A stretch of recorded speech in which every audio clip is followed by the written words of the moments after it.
Good afternoon, my name is Gabriel Coing, and today I will describe to you my proposition on the recycling station concept. So, to get things started, this is an overview. First, we'll go over the intro to the concept, then we'll go over why aluminum was our choice of metal when it comes to this concept, and then we're gonna go on an overview on the powder manufacturing process in order to make this work. So, starting off, why aluminum? We're choosing aluminum because not only is it lightweight, widely available, and also highly recyclable, but it's ideal for producing components like gear due to its strength to weight ratio that it has. It also has really good corrosion resistance, which is another reason that it might be a really good idea to use it for recycling purposes. So, we'll get started. This is the aluminum atomization process that I designed.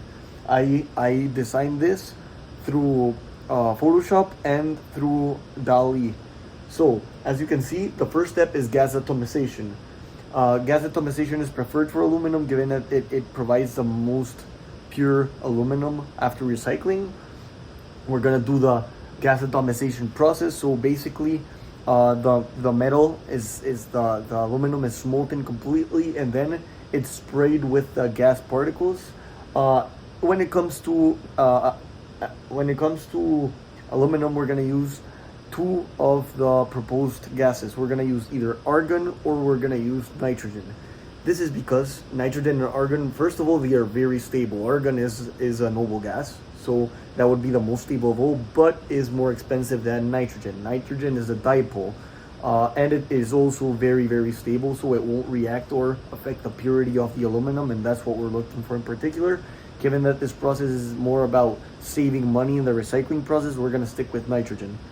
So, after that gas atomization part, very fine grains or powders are formed of aluminum, and we go to the powder analysis section where with a microscope we're gonna investigate the whole powder to see if it is completely spherical.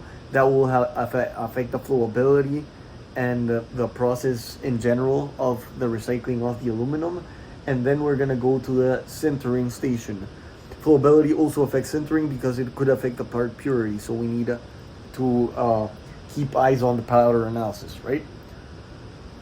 To the next slide. So as I said before, gas atomization, basically it's molten aluminum atomized into fine particles. Other characteristics is that they need to be spherical particles, they need to be optimal, and optimal when it comes to the size of the metallurgy. When it comes to metallurgy, metallurgy means basically exactly what we're doing. It's the flowability of fine materials like this. Let's say you were designing a piece without metallurgy, it would be actually melting the pieces and then making the piece in general.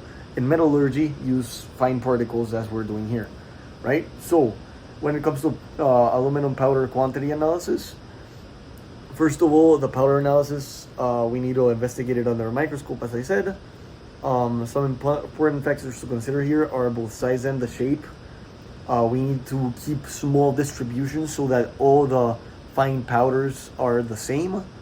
That will affect the part at the end of the process. And then, as I said before, flowability and compaction. Compaction is very different from what we saw in the previous slide of sintering. So, compaction is basically the process of grabbing those pellets and placing them together under a lot of pressure to form parts. We need that to happen first. Then we go to the sintering process. So sintering is basically heating it up at the almost like right below the melting point of the part, so the aluminum doesn't melt, but it basically fuses together, right? So going into the compaction process for aluminum, we need high pressure in order to turn the gear shapes, right? Then there's the importance of precision, given that these parts are going to be used in machinery. We need a lot of precision when it comes to them to minimize problems later on, right? The recycled parts, so we need to keep an eye on this. Then when it comes to sintering, which is the next step, it involves heating the particle, as I said, the particles just below the melting point. And basically, the diagram for the sintering station would kind of look like this. So as you can see here, we have like a pot or a funnel, and then all the pieces and the pellets that are compacted are gonna be there, and then we're gonna heat them up just below the melting point so that the piece forms well, right? So the aluminum properties, its thermal conductivity and strength are very important to keep in mind in this process, given that we can't use electric heating because there's a lot of thermal conductivity and it can damage the part eventually. And we need to keep the strength ratio and the melting ratio of the aluminum itself. Two, we need to calculate the distribution of the temperature really exact so that the pieces don't melt.